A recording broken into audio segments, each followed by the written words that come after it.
čiūčelą, reiškia, štai lėlė pas šitą personažą Gabriejusą. Ir staiga po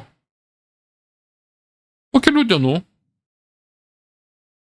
PSO dabar sako, kad jie neverta nieko daryti, iš vis nieko, niekur. PSO direktorius generalinis Tedrosas pasaulio vyriausybių samite pareiškė, leiskit man aiškiai išsireikšti. PSO neįvidinėjo niekur niekam nieko, neprivertė nieko daryti per COVID-19 pandemiją. Jokių lockdownų, jokių kaukių reikalavimų, jokių vakcinų reikalavimų, nieko nebuvo. Let me be clear. WHO did not impose anything on anyone during the COVID-19 pandemic. Žodžiu, toliau paskaitysiu, ar ne? Mes neturime valdžios, ką tą daryti. Mes nenorime to ir mes nebandome to gauti.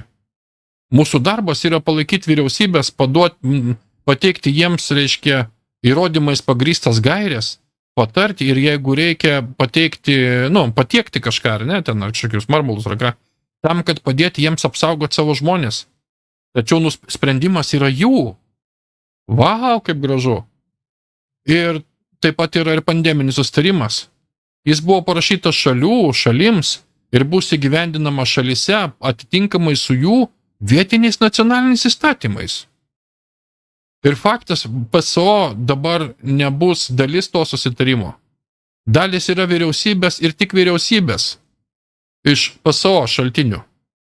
Štai kaip jie pragydo po Clinton vizito, štai kaip jie pragydo. Jūs tik pažiūrėkit, kaip keičiasi naratyvukas. Ką tik kėdukai ore tik sumirgėjo ir pakeitė spalvą, staiga. Jie nieko neverti daryti.